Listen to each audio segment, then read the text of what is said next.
My name is Rachel Monroe. But in this house, that name is never spoken as naturally as Alex, Sophie, or Emma. I was adopted when I was 5, after my biological mother died in a car accident. I have no memory of my father. They say he left when I was still in her womb. The Monroes adopted me through a nonprofit in Idaho. On paper, I am their legal daughter. But if you look at the only family photo hanging in the living room, I am not there. I grew up like a shadow. They did not mistreat me. I ate well, had my own room, and went to school. But everything had conditions. I had to be thankful for every meal. I had to study well to repay the opportunity to be raised. I was not allowed to talk too loudly in the house because I did not want to give my mother a headache. I was not allowed to argue because adopted children should know their place. A small example, my 10th birthday. I didn't ask for anything. I just wanted my own birthday cake. But that day coincided with Alex's barbecue, my real brother who was on the school soccer team. My parents threw a big party. There was cake. There were candles. And there was me, standing at the edge of the table, waiting for someone to remember that it was my birthday. No one remembered. Sophie, my older sister, said to me, "You shouldn't feel bad. You're so lucky to be here. Your parents didn't adopt you to spoil you, but to give you a decent life." For the first time I realized I wasn't part of the family. I was a registered charity. I was good at school. Very good. I was an all-Idaho student at age 12. The only one in my class to get accepted directly to MIT's summer science camp. But when I got home, my dad just asked, "Alex got a sports scholarship. Did you congratulate him?" My mom, Karen Monroe, was sweet to outsiders. She was a family-loving, charitable, church-going woman. Everyone said she had a heart of gold when she adopted me. But at home, she would say, "Rachel, you should know how to behave when you're not blood-related." I tried until I was 18. That year, I got a full scholarship to New York University, neurobiology. I was going to tell my mom at dinner, but she told me, "Don't go far. We can't take care of your grandfather alone. Alex is going to Australia to study. Stay and help the family." I swallowed the acceptance letter and stayed in Boise, studied at a state university, and worked 3 jobs. I didn't say anything, but from that day on, I started saving money. Not to leave, but so that when the day came for me to leave, I wouldn't have to ask anyone for anything. At 22, I officially moved in on my own. I rented a studio apartment near the Research Institute, where I was hired as a genetics technician. I went to work, went to school, came home. No one in the family called. I didn't call back. Until last week. A postcard arrived from Karen. "This weekend, our family is celebrating our 25th wedding anniversary. I hope you can come back, even if it's just to take pictures." I almost threw it away, but I kept it because the last sentence she wrote, "We are family. Blood doesn't make us close, and closeness requires forgiveness." And so I came back, not to forgive, but to remind them I still exist. Back to the present moment, I'm behind the camera. I had just taken the Monroe family's 25th anniversary photo. The whole family was dressed up, glowing, hugging each other. Alex was in the middle. Sophie was leaning on her husband's shoulder. Emma, the youngest, was holding my mother's hand. My father was laughing, his arm around his 2 children. I pressed the shutter. Then I walked quietly to the back of the porch. Emma followed me. "Rachel." I didn't turn around. "Do you mind if I take a picture of you alone?" I froze. For the first time in my 24 years in this house, someone had asked to take a picture with me. Just me. I nodded. Emma raised her phone and took a selfie. Then my sister whispered, "I'm sorry for never being on your side." I didn't answer, but I gave a tiny smile. And that was the first time. I felt like I was in a photo, not as the taker, but as the one who belonged. Boise, Idaho, 2 days after the photo shoot. I had just arrived at the clinic, ready to test my CRISPR gene sample when the phone rang. It was Emma, my youngest sister. I thought it was strange. She had texted me thanking me after the photo shoot, but hadn't been in touch since. I picked up, intending to ask a few questions. But Emma said one single sentence that left me frozen in the lab hallway. "Alex, something happened. Can you come home soon?" The Monroe house, 7 p.m.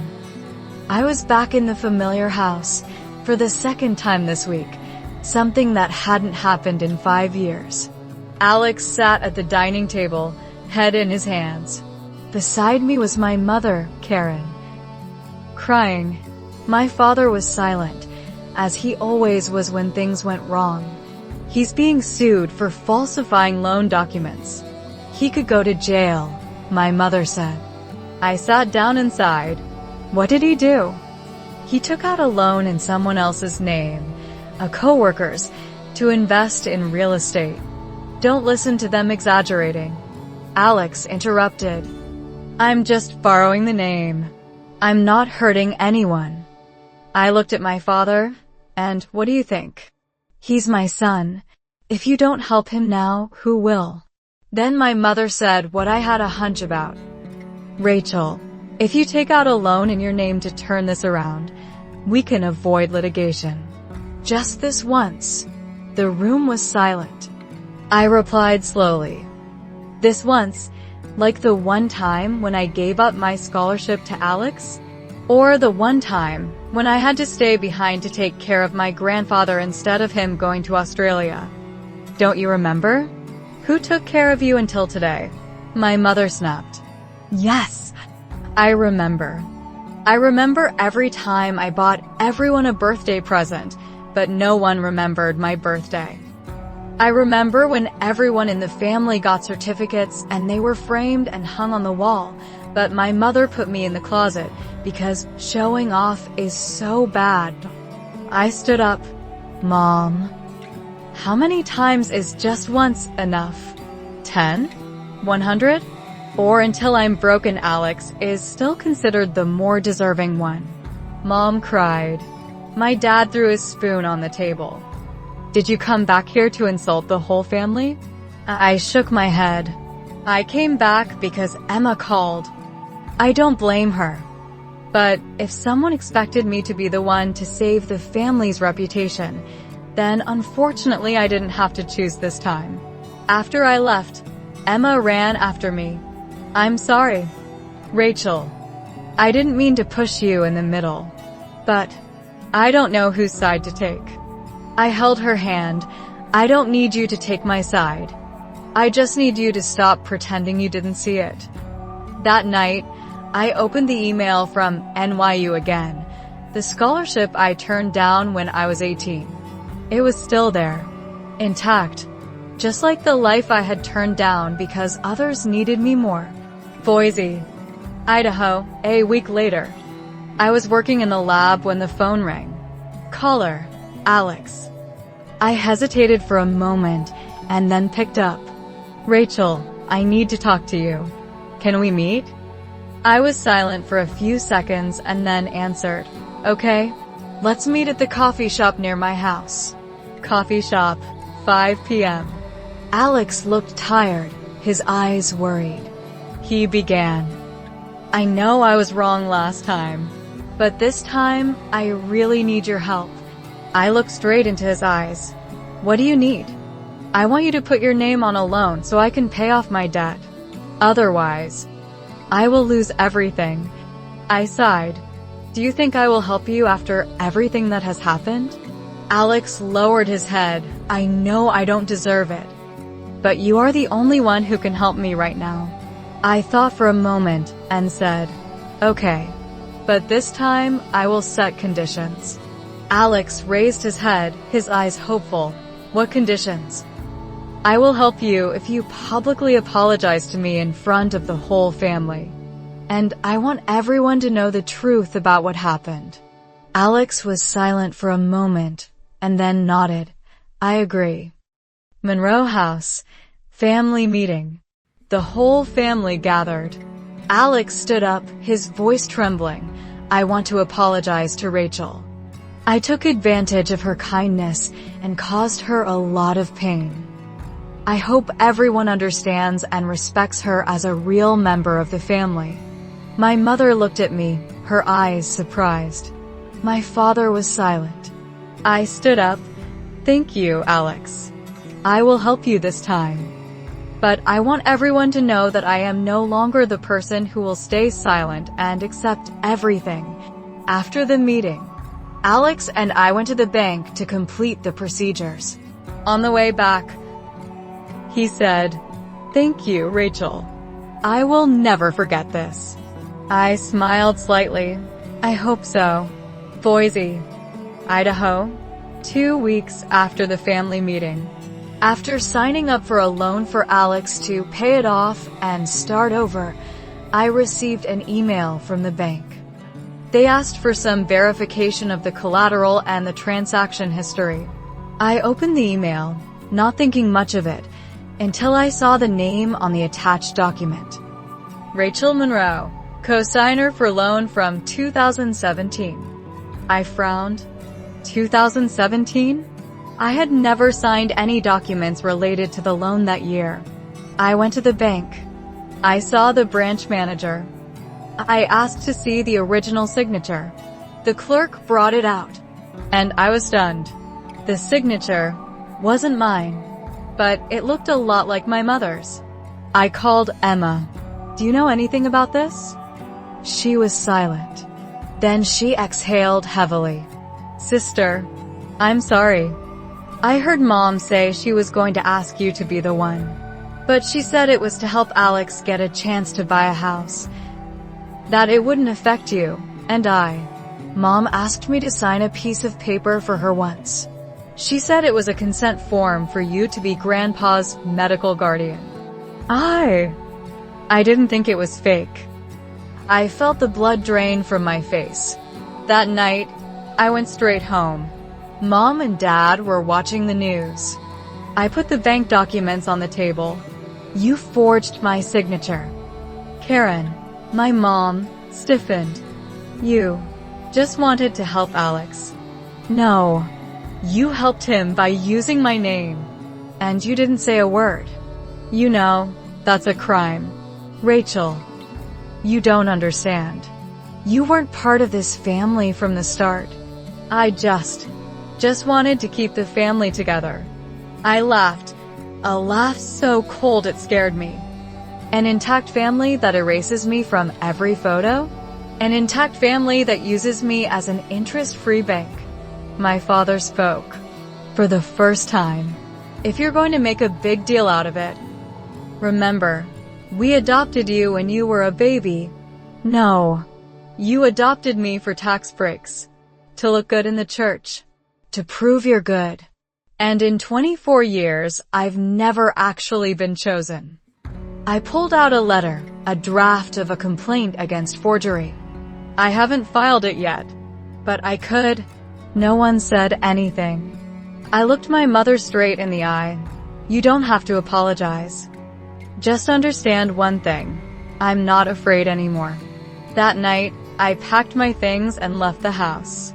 Emma followed, crying. "Sister, if you move, can I come live with you?" I hugged her. "I don't know what will happen next.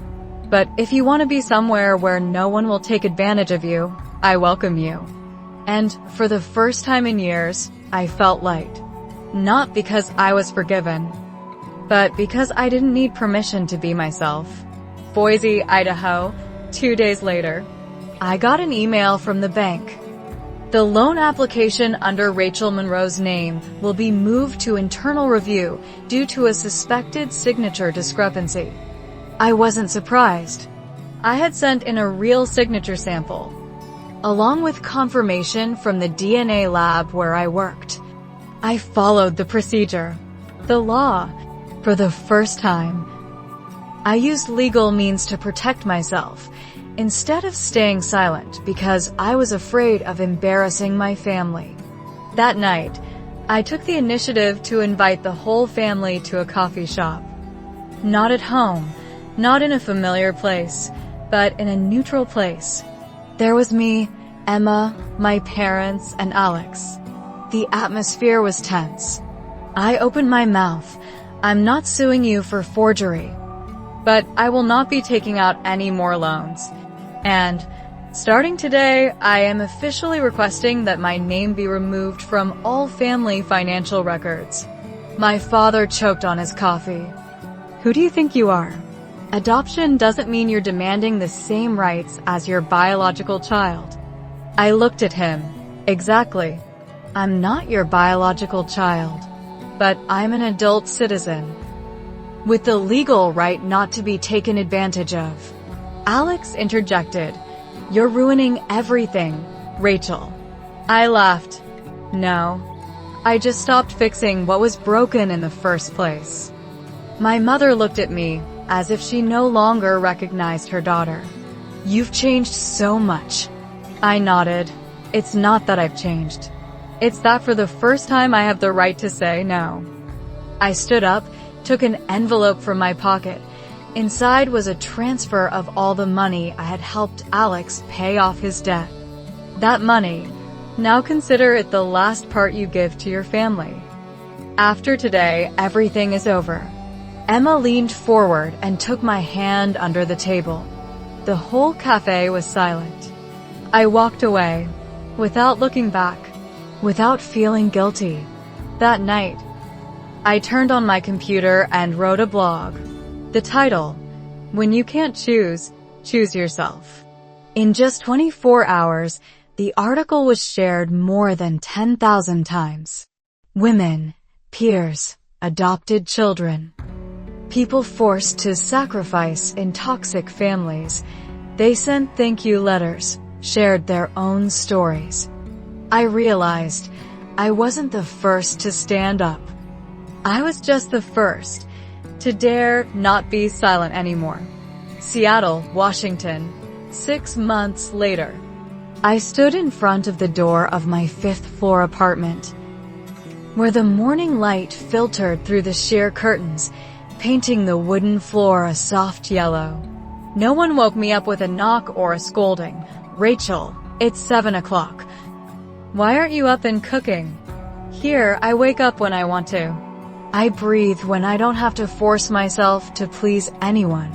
After my last departure from the Monroes, I moved to Seattle to take a research position at the University of Washington's Genetics Institute. No one saw me off. No follow-up calls. Just Emma. She texted every day. One day, she wrote, "You don't have to reply, but if you have a place, I'd like to come live with you." I sent her my address without a word. 2 weeks later, Emma moved in. She brought a suitcase, some old photos, and a crumpled envelope. "This is for you." It's a letter Mom wrote but never sent. I found it in an old dresser drawer. I took it, read each line, eyes unblinking. "Rachel, I was wrong. I didn't know how to love you. I thought it was fair to give more to someone when they were weaker. But maybe I was wrong. I didn't see that you needed to be loved too. Not because you were good, but because you were you. If there is a next life, I wish I could be your mother, from the beginning. But if there isn't, then at least forgive me. Karen." I folded the letter. No tears. No forgiveness. Just sighs. September, I launched my personal podcast. It was called The Unchosen. I told my story. A calm voice, no hatred. just sharing. And a little dry laughter when mentioning family photos without a photographer. After only 3 months, the podcast surpassed 50,000 listeners. The people who sent emails, handwritten letters. Comments. Many were children who were never chosen. I didn't go back to Idaho, but I got word from my lawyer. The Monroes sold their house. Alex moved out of state. My dad, Robert, didn't call. My mom was hospitalized for mild depression. I didn't show up. I didn't write. I just sent a check to help pay for her treatment to Emma. No sender. That Christmas Eve, Emma and I decorated the tree. We laughed. We didn't mention the past. Just talked about Gingerbread, the neighborhood cats, who was on the podcast next week. Emma hung a glass globe on the tree with a handwritten note inside. I wasn't the chosen one, but I chose me and I'm proud of it. There was no magic in this story. No one came back to hug me and say, "I'm sorry, baby." There was no tearful reunion. But I didn't need that, because for the first time in my life, I didn't need anyone to choose me to feel worthy. I choose myself, and I stay with that choice every day.